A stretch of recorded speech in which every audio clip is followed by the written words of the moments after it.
오늘 이 시간은 영광이 머무는 곳, 영광이 머무는 곳이라는 제목으로 말씀의 은혜를 나누도록 하겠습니다. 앞에는 두 명의 왕이 있습니다. 이 사람은 사울 왕입니다. 이스라엘 초대 왕이죠. 이 사람은 다윗 왕입니다. 이스라엘 2대 왕입니다. 자, 이 두 왕의 인생은 완전히 정반대입니다. 사울 왕의 인생을 사자성어로 말하면 용두삼이다 그럴 수 있고, 다윗 왕의 인생은 대기만성이다 그럴 수 있습니다. 용두삼이 용의 머리와 뱀의 꼬리라는 뜻 아닙니까? 처음엔 좋았지만 나중에는 안 좋았다. 이 사울의 인생이에요. 사울은 보통 사람의 머리가 자기 어깨에 온다 그랬어요. 그러니까 키가 크단 말이죠. 잘생기고 싸움도 잘하고, 뿐만 아니라 암몬 사람들이 길르앗 야베스 땅을 침입했을 때에 군대를 모아서 암몬을 물리치고 화려하게 길갈에서 왕으로 취임한 아주 멋지게 왕이 된 사람이 이 사울 왕입니다. 근데 이 사울 왕이 나중에 어떻게 됩니까? 하나님께 드리는 제사를 사무엘이 아니라 자기가 직접 해버리고, 아말렉 사람들을 다 죽이고, 가축도 죽이고 오라고 그랬는데 가축을 살려오고 왕을 살려오고, 그래서 사무엘이 하나님이 이 사울 왕을 버리고 악신에 들려서 괴로워하다가 블레셋과 길보아산 전투에서 자기뿐만 아니라 자기의 세 아들까지 전사하는 비참한 최후를 맞이한 사람이 사울 왕입니다. 그에 반해서 다윗 왕은 대기만성, 오래 기다렸지만 끝이 좋은 인생을 사는 사람이 다윗 왕입니다. 다윗 왕은 2세의 아들들 중에 막내였습니다. 8아들 중에 8째였어요. 그래서 손님이 와도 손님을 만나지 못하고 들판에서 양이나 치는 천덕꾸러기였습니다. 근데 사무엘 제사장이 8아들 중에서 다윗에게 기름을 부었습니다. 자, 그 기름은 왜 부었습니까? 네가 왕이다 이거죠. 근데 왕이 됐습니까? 안 됐습니다. 한참이 지나서 골리앗을 물리쳤는데도 왕이 안 됐습니다. 장군으로 수많은 블레셋 사람을 물리쳤는데도 왕이 안 됐습니다. 심지어는 사울의 미움을 받아가지고 10년을 도망을 다닙니다. 얼마나 고생하고 고생했습니까? 그렇게 해서 베냐민과 유다 지파의 왕을 7년 6개월 하다가 나중에 이제 전체 이스라엘의 왕이 되죠. 그런데 전체 이스라엘의 왕이 된 다음에 그러면 사울보다 더 훌륭했느냐? 그렇지도 않아요. 사울이 지은 죄랑 똑같은 죄를 또 짓습니다. 다윗은 밧세바를 범했고요. 밧세바의 남편 우리아를 죽였고요. 자기의 둘째 아들 압살롬이 반역을 일으켰고요. 그리고 인구조사를, 하나님이 하지 말라 한 인구조사를 해가지고 전염병이 이스라엘에 돌게 하는 죄를 지었습니다. 사울이나 다윗이나 죄 짓는 거는 도끼인 객끼니에요. 뭐 별반 다를 게 없습니다. 근데 끝을 보면은 너무 달라요. 사울은 전쟁에서 전사하고 자식도 다 죽은 반면 다윗은 지금 누구로 기억이 되고 있습니까? 위대한 왕으로 기억이 되고 모두 존경하고, 이스라엘 사람들은 다윗 별을 국기에다 새겨놓을 정도로 이스라엘 인기 1위가 다윗입니다. 아니 어떻게 이렇게 다를 수 있죠?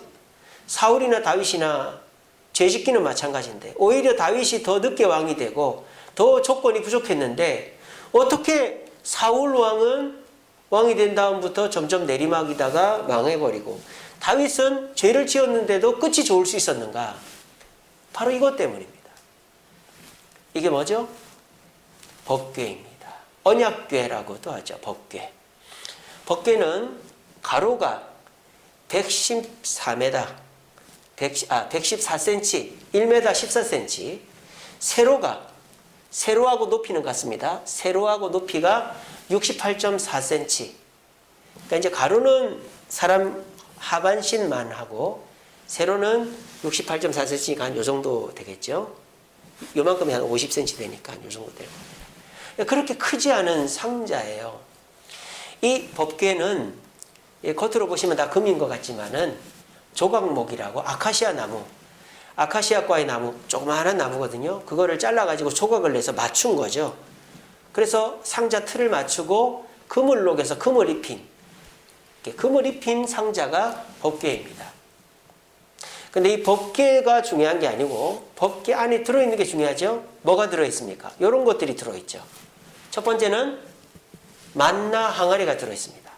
광야에서 이스라엘 백성들이 먹을 것이 없는데 하나님이 만나를 먹이셨다는 거죠. 두 번째는 지팡이가 들어있습니다. 근데 이 지팡이에 뭐가 나 있습니까? 싹이 나 있습니다. 아론의 싹난 지팡이죠.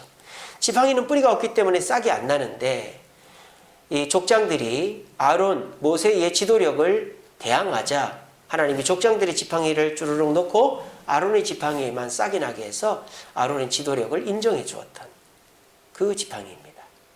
그리고 이 두 개의 돌판은 십계명 돌판이죠. 시내산에서 주신 십계명 돌판이 이 법궤 안에 들어가 있었습니다. 그래서 이 법궤는 이스라엘에 굉장히 중요한 것이죠. 그럼 이 법궤가 이 두 사람과 무슨 상관이 있느냐? 사울 왕은 법궤가 20년 동안이나 기랏 여아림에 있는 아비나답의 집에 방치되어 있는데도 가져올 생각을 하지 않았습니다. 아이고 목사님, 법궤가 성막에 있어야지 왜 기랏 여아림에 아비나답의 집에 있었단 말입니까? 빼앗겼기 때문이죠. 누구한테? 블레셋 사람들한테. 엘리 제사장의 두 아들 홈니와 비나스가 완전 개망난이었어요. 음식들 자기 멋대로 취해가고 성막에서 일하는 사람들이랑 놀아나고. 근데 전쟁에 나갔는데 자꾸 지니까 이 법궤를 하나님께도 묻지도 않고 가지고 나간 거예요. 그 전쟁이 져버린 거죠. 블레셋 사람한테 법궤를 뺏겨버렸어요. 블레셋 사람들은 잔치를 벌이는데 이 법궤가 가는 곳마다 저주가 일어나는 거예요. 그래서 블레셋 사람들이 이 법궤를 베세메스의 암소에게 실려가지고 보냈는데 기랏 여아림의 아비나답의 집에 도착을 한 겁니다. 그래서 이 아비나답이 이 법궤를 20년 동안이나 보관을 했습니다. 그리고 사무엘이 사울을 왕으로 세웠는데 이 사울이 왕이 되고도 20년 동안이나 법궤를 가지고 오지를 않았던 거예요. 쳐다도 안 본 거죠. 이에 반해서 다윗은 전체 이스라엘의 왕이 되자마자 법궤를 가지고 옵니다. 전혀 상반되죠. 여기에서 판가름이 났다 이 말입니다. 사울은 법궤를 가지고 오지 않았기 때문에, 죄가 많아서가 아니라 법궤를 가지고 오지 않았기 때문에 끝이 좋지 않았고, 다윗은 법궤를 가지고 왔기 때문에 죄를 지어도 끝이 좋았다. 자, 그러면 이 법궤의 비밀이 있겠죠. 어떤 비밀이 있을까요? 법궤에 들어있는 만나가 비밀일까요? 지팡이가 비밀일까요? 돌판이 비밀일까요? 그렇지 않습니다. 근데 법궤는요, 이 상자만을 법궤라고 합니다. 이 뚜껑은 법궤가 아니에요. 이 뚜껑은 시은소, 하나님의 은혜가 임하는 곳이다. 시작되는 곳이다. 시은소, 또 속죄소, 하나님이 우리의 죄를 용서해 주시는 곳이다라는 뜻을 갖고 있어요. 이 뚜껑에는 보시다시피 두 마리의 천사가 날개를 펼쳐서 한 곳을 응시하고 있죠. 천사입니다. 구렵천사라고 하죠. 자, 그러면은 이 시은소, 속죄소가 왜 중요하냐? 하나님의 영이 바로 여기에 임하기 때문입니다. 뚜껑, 이 법궤 안에 임하는 게 아니라 천사들 사이에 임합니다. 이 법궤가 중요한 게 아니라 법궤가 있는 곳에 뭐가 임한다? 하나님의 영광이 임한다는 것입니다. 사울 왕은 하나님의 영광이 없이 왕을 했기 때문에 용두사미가 됐고, 다윗 왕은 자기가 밧세바를 범하고 반역이 일어나고 인구조사의 죄를 지었지만 하나님의 영광을 모시고 왔기 때문에, 머물게 했기 때문에 끝이 좋았다라는 것입니다. 그러므로 저와 여러분들도 내가 하나님의 영광을 모시고 있는가, 나는 하나님의 영광이 머물고 있는 자인가를 돌아보는 것이 내가 죄 짓고 안 짓고 잘하고 못하고 보다 더 중요하다는 것입니다. 고린도후서 5장 17절 말씀에 우리는 새로운 피조물이라고 그랬습니다. 여기서 새로운 피조물이라고 할 때 우리가 무슨 거지에서 사장이 되고, 우리가 무슨 평민에서 귀족이 되고 이런 걸 말하는 게 아니에요. 여기서 말하는 새로운 피조물에서 새롭다라는 단어는 헬라어로 네오스와 카이노스가 있습니다. 전에도 한번 말씀드렸는데, 네오스라는 단어는 시간적 새로움이고 카이노스는 질적 새로움이죠. 쉽게 말하면은 한강에 예전에는 무슨 뭐 토마토 뭐 그런 농사 짓던 곳이었는데 지금은 한강 둔치가 생기고 다리가 생기고 그랬잖아요. 그런 것처럼 없던 것이 시간이 지나서 생긴 거를 네오스라 그래요. 그 대표적인 예로 네온사인이라는 거 있잖아요. 요즘은 네온사인 잘 안 쓰죠. 근데 옛날에는요, 전구가 다 어땠습니까? 필라멘트였어요. 전기 자극을 줘서 열과 빛을 내게 하는 전구였어요, 다. 근데 어느 날부터 어떤 가스에다가 전기 자극을 줘서 그 가스가 빛을 나게 하는 게 네온사인이죠. 그 무슨 말입니까? 전에 없던 빛이다 이 말이에요. 네온사인. 그래서 그 네온사인에서 네오스가 쓰이는 것입니다. 그런데 고린도후서 5장 17절에서 새로운 피조물 할 때 새롭다라는 것은 네오스가 아니라 카이노스입니다. 이 카이노스는 이런 거죠. 여러분 여기 보시면 종이 있습니다. 근데 이 종이 뭐 잘 안 닦아가지고 좀 때가 묻어 있어요. 근데 이 종을 깨끗이 닦고 기름을 치면 어떻게 됩니까? 새것같이 되겠죠. 그게 바로 카이노스의 새로움이에요. 카이노스의 새로움이라는 것은 원래부터 있던 거를 주인이 바뀌고 다듬고 갈고 다듬어서 새롭게 하는 거를 카이노스의 새로움이라고 그래요. 우리 그리스도인들이 새롭게 되는 게 뭐냐? 내가 거지였는데 부자가 되고, 내가 바보였는데 박사가 되고, 내가 그냥 평민이었는데 왕이 되는 게 아니에요. 만약에 내가 거지였는데 뭐 왕이 됐다. 그러면 그 사람은 그냥 계속 왕인 거죠. 그죠? 내가 돈이 한 푼도 없었어요. 근데 내가 100억이 생겼어. 100억이 나한테 있어요. 그러면 그 사람은 계속 100억대 부자인 거예요. 근데 이런 경우는 어떻습니까? 내가 월급을 받는 사람이에요. 월급을 좀 많이 받아. 1000만 원씩 받아요. 그러면 그 사람은 1000만 원씩 매달 들어오면 부자죠. 돈이 많아요. 근데 만약에 일을 안 하고 월급이 안 들어오면 어떻게 됩니까? 그 사람은 아무것도 아니에요. 대통령도 그렇죠. 우리나라 대통령이 왕입니까? 아니잖아요. 5년 단임제입니다. 한 번밖에 못해요. 중임도 못해요. 대통령에서 내려오면 감옥 갈 수도 있고, 지금 감옥 가 있잖아요. 2명이나. 이게 뭡니까? 카이노스의 새로움이라는 거예요. 그러니까 우리의 본질은 똑같은데 이 본질에 누가 주인이 되느냐, 누가 들어오느냐에 따라서 우리가 변화된다 이 말입니다.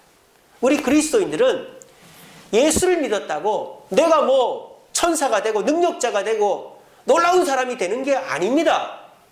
내게 예수 그리스도 성령께서 들어오셨기 때문에 내가 새로워진 것뿐입니다. 근데 이 사울처럼 내게 들어온 성령 예수님을 무시하고 그분을 의지하지 않으면 우리는 새로움은커녕 옛날로 돌아가 버리는 게 되는 거예요. 그러므로 우리는 사울과 같이 될 수도 있고 다윗과 같이 될 수도 있다는 겁니다. 어떻게? 내게 하나님의 영광이 머무는 것이 얼마나 중요한가를 알고 그 하나님의 영광이 내게 머물도록 애쓰고 노력하면 우리는 대기만성 다윗과 같은 인생을 살게 됩니다. 근데 만약 우리가 하나님이 내 안에 계신지 안 계신지도 모르고 하나님 생각은 전혀 안 하다가 일주일에 한 번씩 교회 나오고 그런 식으로 살면, 그리고 뭐 결정할 때마다 내 마음대로 하고 이렇게 되면 사울과 같이 교회를 다녀도 용두사미의 인생을 살 수밖에 없다라는 것입니다. 제가 지난 주일날 하나님과의 거리라는 제목으로 말씀을 전했습니다. 이스라엘 백성들은 시내산에서 도망을 칩니다. 무서워가지고. 그런데 모세는 시내산으로 올라갑니다. 무슨 차이입니까? 모세가 십계명을 알고 있어서 깨끗해서 대단해서가 아니라 그랬죠. 모세나 이스라엘 백성들과 똑같이 죄 있고 부족한 존재인데 모세는 하나님께 가까이 가는 것이 나를 깨끗하게 하는 것이고 하나님께 가까이 가는 것이 내게 복이라는 확신이 있었기 때문에 두렵지만 검은 구름이 있는 산으로 올라갔고, 시내산으로. 이스라엘 백성들은 내가 저기 가면 죽을 것 같고 나는 십계명 못 지킬 것 같으니까 일단은 피하고 보자. 뭐 현명할 수도 있죠. 떨어지고 나니까 결과적으로 어떻게 됐다? 금송아지를 만들어 섬기는 자들이 됐다는 거예요. 우리는 하나님의 영광이 내게 머물게 하고 하나님 근처에 하나님 곁에 있어야지만 우리에게는 새로움이 있고 우리에게는 대기만성, 끝이 좋은 인생을 살게 된다는 것입니다. 오늘 이 자리에 나오신 저와 여러분, 또 우리 온라인 예배를 드리고 있는 저와 여러분, 이 시대에 하나님의 말씀을 듣고 내 인생을 결정한다는 거 참으로 어리석어 보일 수 있습니다. 누구도 정답을 내리지 못하는 시대 아닙니까? 코로나가 언제 끝날지도 모르고 백신이 언제 들어올지도 모르고 그 백신이 효과가 있는지 없는지도 모르고 누구도 이 시대 속에 장담을 대통령도 못하고 박사도 못하고 경제인들 아무도 못해요. 그러니까 사람들이 설왕설래 말만 많은 거죠. 두렵기만 하고. 그런 시대를 살면서 저와 여러분들이 이렇게 교회를 나온다는 것은 참으로 대단한 일입니다. 왜냐? 누구도 정답을 못 내리는데 그래도 교회 가서 말씀 듣고 말씀대로 살아봐야 되겠다는 마음을 가졌으니 여러분들이야말로 정말 용기 있는 사람들이죠. 눈에 보이지도 않는 하나님, 증거도 없는 성경을 믿겠다고 교회 나와서 말씀을 듣고 계시니까요. 근데 여러분, 저는 확신합니다. 우리가 하나님과의 거리가 가까워지면 가까워질수록 하나님의 영광을 내게 머물게만 할 수 있다면 우리는 그 어떤 박사나 정치인이나 경제인들의 해결책보다도 더 효과적이고 확실한 해결책으로 이 코로나를 이겨낼 줄로 믿습니다. 우리에게 그런 믿음이 있습니까? 그렇다면 하나님의 영광이 여러분에게 머무는 것입니다. 그리고 여러분의 인생은 다윗과 같이 대기만성의 인생이 될 것입니다. 그렇지만 이거 무슨 교회야. 교회가 뭐 큰일 나는데. 그리고 교회가 뭐 밥을 주냐 떡을 주냐. 지금 이 코로나를 교회에서 어떻게 이겨줘. 일단은 내가 살고 봐야 돼. 누가 보니까 이렇게 하자던데 저렇게 하자던데. 그런 사람이 사울이죠. 사울. 하나님의 영광이 아니라 세상의 영광을 바라보고 세상의 말에 귀 기울이면서 나아가는 사람은 사울 같은 사람. 용두사미가 된다. 오늘 말씀 잘 들어보시고 그렇구나. 하나님의 영광이 내게 머무는 것이 이 시대를 이기는 방법이구나. 그걸 묵상하시고 그러면 내가 하나님의 영광이 내게 머물게 하려면 어떻게 해야 될까? 말씀을 통해 깨달으시면서 우리 모두가 이 시대에 하나님과의 거리를 좁히고 하나님의 영광이 내게 머물게 함으로 이 코로나 시대를 이기고 앞으로도 어떤 고난이 오더라도 모든 것을 이겨 끝이 좋은 인생, 자녀들이 좋은 인생, 대기만성의 인생을 살 수 있는 저와 여러분들 되시기를 간절히 바랍니다. 자, 그러면 다윗은 좀 더 구체적으로 법궤를 가지고 오긴 했는데 가지고 온 게 전부가 아니겠죠. 가지고 와서 어떻게 했기 때문에 하나님의 복을 받을 수 있었는가를 한번 봅시다. 첫 번째로는요, 법궤를 가지고 온 이유가 하나님 중심으로 살겠다는 말이에요. 오늘 본문에 보면 재밌는 말이 있습니다. 2절 보세요. 다윗이 이스라엘 온 회중에게 이르되 소문을 다 낸 거예요. 어떤 소문? 법궤를 가지고 온다라는 소문을 낸 겁니다. 자, 법궤를 가지고 온다라는 말은 무슨 뜻입니까? 법궤가 나보다 더 중요하다는 뜻입니다. 사울 왕이 왜 법궤를 안 가져왔을까요? 이스라엘의 1인자는 누구다? 나다. 그거를 은근슬쩍 간접적으로 드러내는 거죠. 그 사울은요, 법궤를 일부러 안 갖고 왔어요. 왜? 이스라엘의 1인자는 난데 나보다 더 능가하고 누군가가 나한테 안 물어보고 법궤한테 가서 물어보고 하나님, 법궤에 임하신 하나님께 물어본다? 나 그거 용납 못한다. 내가 이 왕인데 내가 이겼는데 내가 지금까지 해서 다 이겨왔는데 뭐 법궤가 필요해. 그 내가 하면 되지. 이게 사울이었어요. 근데 다윗은 달랐다. 내가 1인자가 아닙니다. 여러분, 저는 왕이지만 1인자가 아닙니다. 저보다 높은 하나님이 계시고 그분이 임하시는 법궤가 있어야 제가 이 나라를 잘 다스릴 수 있으니 저랑 같이 법궤를 가지러 갑시다. 이렇게 한 것입니다. 저와 여러분들의 가정에 하나님의 영광이 임하고 그 영광으로 인하여 대대손손 끝이 좋으려면 가정의 주인을 하나님으로 만들어야 됩니다. 교회에서 말씀 듣고 와서는 뭐 결정할 때 아빠, 오늘 목사님이 이렇게 설교했는데 이렇게 하면 돼요? 쓸데없는 소리 하지 마. 교회는 교회고 우리는 우리지. 이렇게 해야지 살지 어떻게? 그러면 애들은 뭐라고 생각해요? 하나님보다 누가 높아요? 우리 아빠가 높구나. 요즘은 아빠들이 별로 안 높아요. 엄마들이 높아요. 여보! 그게 무슨 소리야? 이렇게 해야지. 그러면은 아빠, 네, 여보 알았어요. 그러니까 요즘은 집에서 대장이 엄마들이에요, 엄마들. 그러니까 하나님보다 엄마가 더 높구나. 이래 되는 거죠. 그러면 그 가정에 하나님의 영광이 임하지 않는 거예요. 그리고 그 자녀들의 신앙은 더 이상 성장하지를 못하는 거죠. 왜? 하나님보다 우리 아버지가 더 높은데. 우리 아버지도 하나님 무시하는데 나도 무시하면 되지. 뭐. 이래 되는 거죠. 하나님의 영광이 머물려면 가정에서부터 얘들아, 우리 가정의 주인은 내가 아니야. 엄마가 아니야. 하나님이야. 그래서 우리 이렇게 해볼까 하는데 애가 주일학교 예배 드리고 온 애가 아빠 오늘 전도사님이 이렇게 설교했는데 이렇게 하라고 그랬어요. 그 얘기를 듣는 아빠가 엄마가 그래 맞다. 전도사님 말씀이 맞다. 하나님 말씀이 맞다. 우리 그렇게 하자. 이러면 그 가정은 하나님의 영광이 임하는 것입니다. 그리고 그 하나님의 영광이 임하면 그 가정은 대기만성 용두사미가 아니라 끝이 좋은 가정이 되는 것입니다. 두 번째로 하나님의 영광이 임하는 다윗이 왜 법궤를 가지고 왔느냐. 말씀 중심으로 살라고. 오늘 본문에 그렇게 되어 있습니다. 3절에 한번 보십시오. 우리 하나님의 궤를 우리에게로 옮겨오자. 사울 때에는 우리가 궤 앞에 묻지 아니하였다. 사울 왕은 하나님의 궤 앞에 묻지 않았어요. 사울도 전쟁 나가기 전에 신탁이라고 하죠. 제사를 드리고 나갔습니다. 근데 그거는 나한테 유리한 신탁으로 하는 거죠. 그러니까 내가 이 전쟁을 하고 싶으면 신탁도 하는 쪽으로 나오게끔 하고 내가 이 전쟁 안 나가고 싶으면 신탁도 안 나오는 쪽으로 하고 이런 식으로 했던 거예요. 그리고 하나님께 사무엘이 제사했을 때 아말렉을 다 죽이고 왕도 죽이고 재물도 갖고 오지 말라고 그랬는데 사울왕은 그 말씀을 어겼습니다. 그리고 어떻게 합니까? 가축을 살려 뿐만 아니라 아각 왕을 살려와서 배상금을 받으려고 했던 것입니다. 그래서 하나님의 영광이 떠나버리고 이 사울에게 악심이 들려서 사울이 홀딱 벗고 막 헛소리를 하는 그런 비참한 인생을 살게 된 것입니다. 그런데 다윗은 어떻죠? 법궤를 왜 갖고 온다고요? 하나님께 물어보려고 갖고 온다. 왜? 그래야 내가 실수를 안 하니까. 그래서 어떻게 됐을까요? 18장을 한번 보십시오. 역대상 18장을 보면요. 다윗의 승전 기록이 나옵니다. 블레셋, 모압, 소바, 아람, 하맛, 에돔, 암몬 주변 열국들을 싸그리 물리칩니다.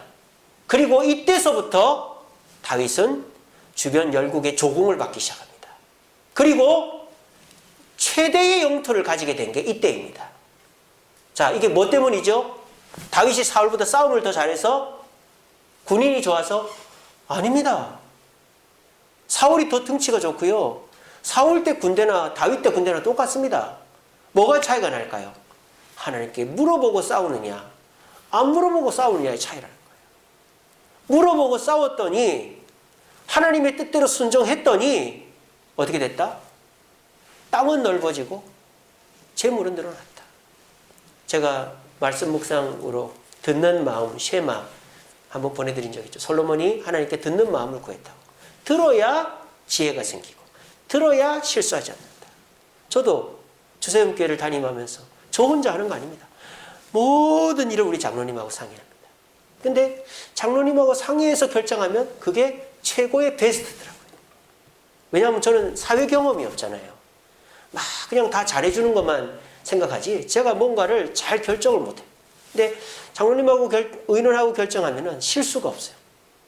또 제가 또 이 교회 운영이나 뭐 여러 가지 또 우리 권사님들하고 의논하고 그렇게 하니까 우리 교회가 점점 부흥하고 성장하는 거죠. 내가 나다 이러면서 주변의 사람들을 다 물리치고 그냥 자기 좋은 사람하고만 얘기하면은 지난 금요기도의 르호보암처럼 되는 거예요. 금요기도의 설교 한번 다시 들어보시기 바랍니다. 여러분 우리가 들어야 될 것 중에 최고가 뭐다? 말씀이다.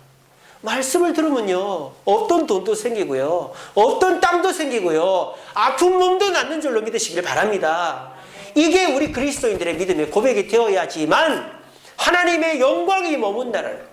그래야 나도 복을 받고 내 후대도 잘 된다 이 말입니다. 마지막으로 다윗이 법궤를 가지고 온 이유 하나님의 영광이 다윗에게 머물게 된 이유는 올바른 순종을 했기 때문입니다. 오늘 다윗이 법궤를 한 번에 가지고 오지 못합니다. 실패합니다. 어떻게 해요? 기랏 여아림의 아비나답의 집에서 법궤를 가지고 옵니다. 근데 뭐 지금처럼 아스팔트 포장길이 아니잖아요. 덜컹덜컹합니다. 제가 아까 말씀드렸죠. 법궤는 일체형이 아니라고. 뚜껑이 따로 있다고. 그러니까 뚜껑이 덜컥덜컥 했겠죠. 덜컥덜컥 하다가 어떻게 됩니까? 뚜껑이 떨어지려고 그랬어요. 그때 우사라는 사람이 뚜껑 안 떨어뜨리려고 잡았단 말이에요. 여러분, 이 뚜껑 떨어지면 어떻게 될까요? 난리 납니다. 깨집니다. 이거 뭐로 만들었다고 그랬지 제가? 나무로 만들었어요. 금덩어리면은 흠만 나겠지만 이 나무로 만들었기 때문에 떨어지면 깨져요. 그러니까 안 떨어뜨리려고 손으로 딱 잡았는데 세상에 그 손으로 잡은 우사가 죽어버렸어요. 야, 이 얼마나 충격적입니까? 그리고 이 얼마나 억울한 일입니까? 이게 뭐 잘못한 일이 아니잖아요. 이게 나조차고 한 일이 아니잖아요. 그냥 안 떨어뜨리려고 잡은 거잖아요. 근데 그 우사가 죽어버려요. 더군다나 여러분, 그 우사가 어떤 사람인지 아세요? 우리 지금 정인이 때문에 난리잖아요. 정인이가 그냥 애가 아니잖아요. 그 집에 입양이 돼서 가가지고 18개월밖에 안 된 아주 핏덩이 아닙니까? 그때 입양된 아이. 근데 그런 아이를 그렇게 했으니 온 국민이 공분할 만하죠. 우사도 마찬가지. 여러분, 우사가 누군 줄 아세요? 기랏 여아림 아비나답의 아들입니다. 20년 동안 법궤를 보관하고 20년 동안 법궤를 관리했던 사람이 우사였어요. 그러니까 이 우사가 다윗 왕이 법궤를 가지고 간다고 하니까 정이 들어가시고 그 하나님의 법궤를 안 가도 되는데 이 우사가 말이죠. 그냥 다윗 왕이 가져가게끔만 해도 되는데 법궤에 정이 들어가지고 이 우사가 그 법궤 뒤를 따라가면서 아유 하나님 잘 가세요. 언제 또 뵐까요? 왜냐하면 법궤는 성막 지성소에 들어가면 사람 못 보거든요. 그러니까는 그렇게 하면서 가다가 자기가 20년 동안 막 닦고 관리했던 법궤 뚜껑이 떨어지니까 아이고 하나님 하면서 딱 만졌는데 그 사람 죽어버린 거예요. 그러니까는 이 원망을 어떻게 하겠어요? 하나님 너무하다. 지금 정인이 죽인 그 양 부모들 난리가 났지 않습니까? 마찬가지로 다윗과 그 신하들이 난리가 안 났겠어요? 하나님 너무하다. 아니 저 뚜껑 떨어지는 거 잡았다고. 그것도 보통 사람이 아니라 20년 동안 관리한 우사가 잡았는데 우사를 죽여? 하나님 너무하다. 그래서요, 갖고 오다 포기를 해버렸어요. 가드 사람, 그러니까 블레셋 출신인데 이스라엘에서 살고 있는 오벳 에돔의 집에다가 놔두고 그냥 와버린 거예요. 왜? 충격과 억울함 때문에 3개월 동안이나 오벳 에돔의 집에 있었습니다. 근데 다윗은 그때 어떤 생각을 했는지는 몰라도 당장 드는 생각은 억울하다라는 거죠. 우리가 잘하려고 한 건데 내가 잘못한 게 아닌데. 근데 어떤 소식이 들려온지 아세요? 오벳 에돔의 집에 하나님의 축복이 임했다는 소식이 들려옵니다. 오벳 에돔의 집을 하나님이 복을 준다는 소식이 3개월 동안에 들려오는 거예요. 그때 다윗이 깨달았습니다. 아하, 법궤에 문제가 있는 게 아니라 뭐에 문제가 있다? 우리한테 문제가 있었구나. 그래서 다윗이 연구를 해보니까 이 법궤는 어떻게 옮겨야 돼요? 수레에 실어 옮기는 게 아니라 여기 보십시오. 봉이 이렇게 있죠? 어깨에 짊어지고 옮기는 거예요. 광야에서 이렇게 이동을 하면 모래바닥이고 길이 울퉁불퉁하기 때문에 수레에 못 실어 옮긴단 말이에요. 그러니까 성막의 기구들은 다 어깨에 매게끔 설계가 돼 있어요. 법궤도 마찬가지고. 그런데 그거를 아무도 몰랐던 거예요. 아비나답은 둘째치고 다윗도 그걸 몰랐던 거죠. 그래가지고 다윗이 아하, 이게 내 잘못이었구나. 그래서 다시 오벳 에돔의 집에 가서 어깨에 메고 오니까 아무 문제가 없었던 것입니다. 그러니까 다윗은요, 자기 식대로 순종을 해서 문제가 생기니까 남 탓을 하는 게 아니라 자기를 돌아본 거죠. 그리고 자기의 잘못을 고쳐서 올바른 순종을 하니까 대기만성, 끝까지 복을 받는 사람이 됐다는 것입니다. 전기공사 하면요, 뭐 전기공사가 복잡하고 어려운 것도 있지만 단순한 거는 그냥 선 까서 연결해서 그 절연 테이프 감으면 끝이에요. 근데 그거 하다 죽는 사람이 있어요. 왜 그럴까요? 전기를 내리고 해야 되거든요. 전기를 안 내리고 하면은 그거 하다 감전돼 죽는 거예요. 근데 전기공사를 하다가 감전돼 죽은 사람을 전기 한전에다가 잘못했다라고 말하는 사람 있습니까? 그런 사람 없습니다. 왜? 전기공사 할 때는 무조건 전기를 내려야 된다는 것을 다 상식적으로 알고 있으니까. 그러니까 전기를 안 내렸다면 그 사람 문제다라는 것을 아는 거죠. 다들. 아무리 간단한 일도요. 그 일의 규칙이 있는데 그거를 무시하고 하면은 그거는 오히려 우리한테 해가 되는 거예요. 우리가 보고 요리를 먹습니다. 이제 다 알잖아요. 보고는 내장하고 이런데 독이 있잖아요. 그러니까 그거를 해체를 잘하고 기술자가 해야지 되는 거죠. 근데 그거를 그냥 먹어버리면 죽어요. 근데 보고 먹었는데 죽었다. 그거 가지고 보고한테 시비 거는 사람 없죠. 내가 제대로 해체를 안 했기 때문에 죽었다. 이렇게 되는 거예요. 마찬가지입니다. 근데도 우리는요. 아이고 내가 하나님한테 순종했는데 왜 하나님 나한테 복을 안 주지? 이렇게 된단 말이에요. 내가 올바른 순종을 안 했는 거는 생각을 안 하고 하나님이 내가 순종했는데도 복을 안 준다고 생각해요.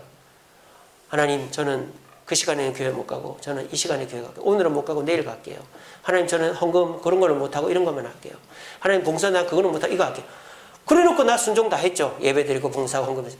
그런데 하나님 뜻대로 안 한 거는 생각을 안 하고 하나님 왜 저한테 복을 안 줘요? 이게 요즘 사람들이란 말이에요. 하나님 제가 월요일을 예배 드렸으니 하나님 내가 할 만큼 했으니 복을 주세요.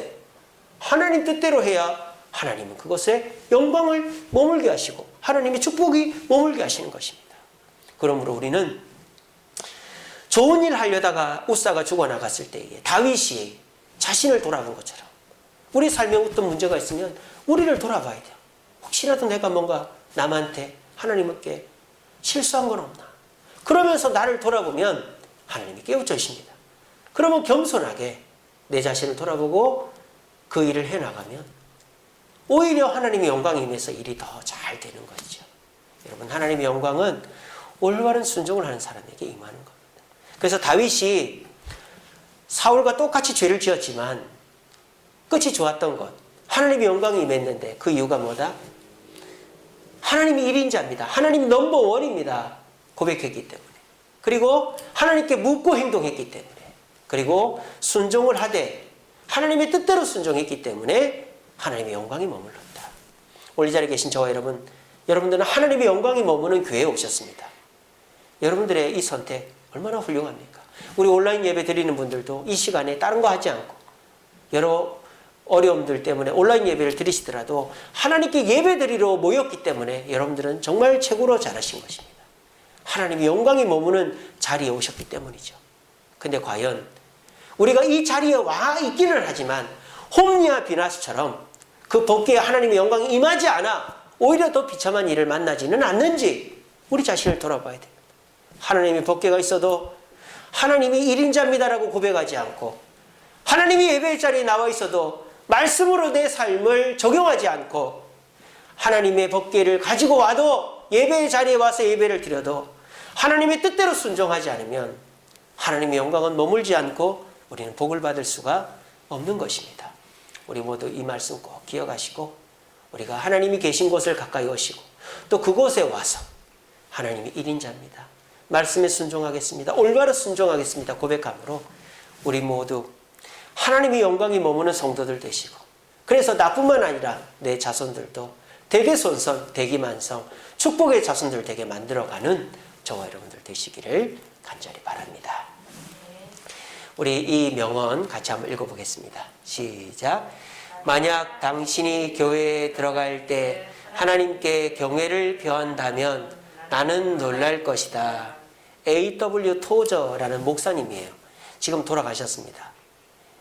19세기 중반 목사님이신데 말이 좀 이상하죠.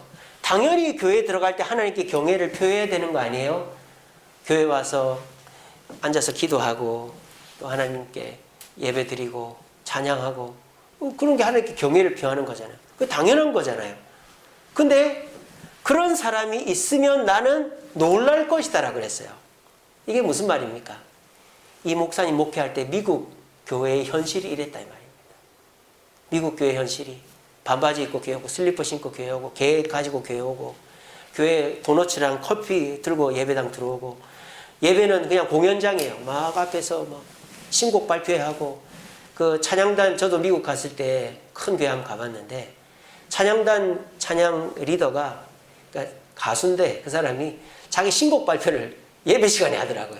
내가 신곡 만들었습니다 하고는 그럼 한 3, 40분 그렇게 듣고 앉아 있는 거예요.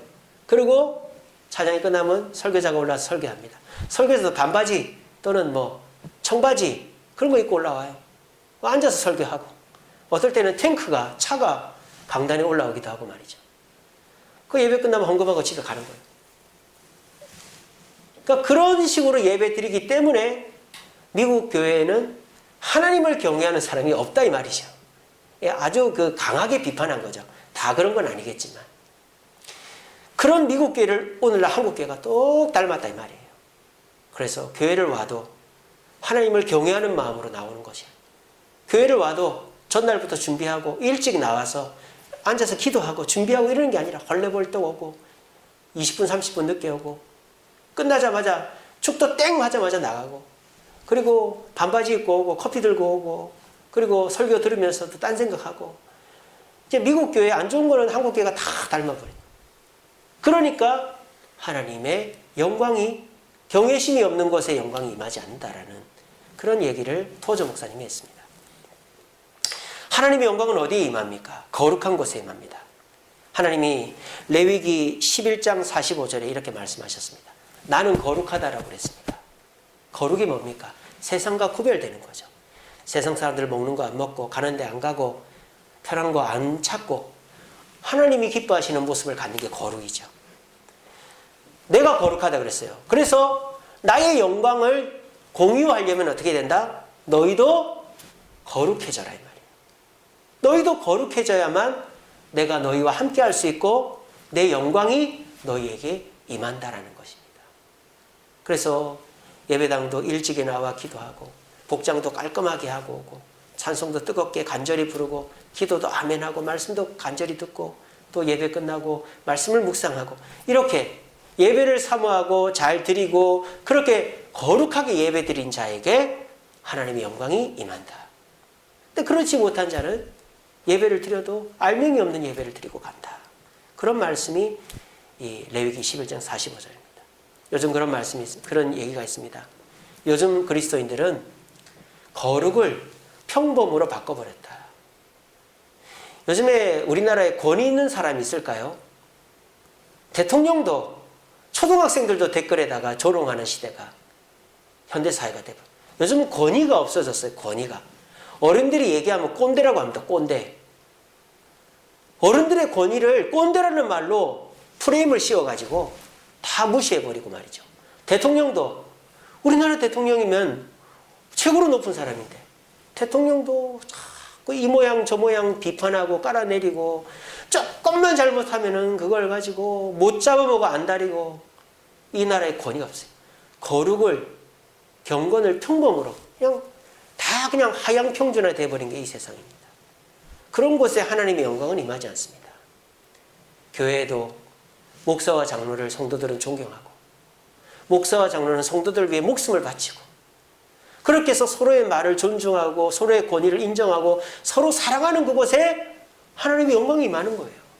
그래야 그곳에서 예수 안 믿는 사람이 예수를 믿고 마음이 우울한 사람이 마음의 평안을 얻고 건강 안 좋은 사람이 건강을 얻고 사업이 힘든 사람이 사업의 생기를 찾는 거죠. 하나님의 영광이 임해야 그런 일이 나타나는 거예요. 그런 일은 거룩한 곳에 경건한 곳에 일어납니다. 우리 주세음교회는 그런 곳이 되기를 원합니다. 하나님을 어려워하고 예배를 사모하고 내가 정말 하나님의 말씀을 존중하고 기대하는 마음으로 예배를 나오고 그런 모습으로 나올 때 우리는 하나님을 닮은 자가 되고 하나님은 거룩하고 경건한 자, 자신을 닮은 자와 함께 하시며 복을 주시는 것입니다.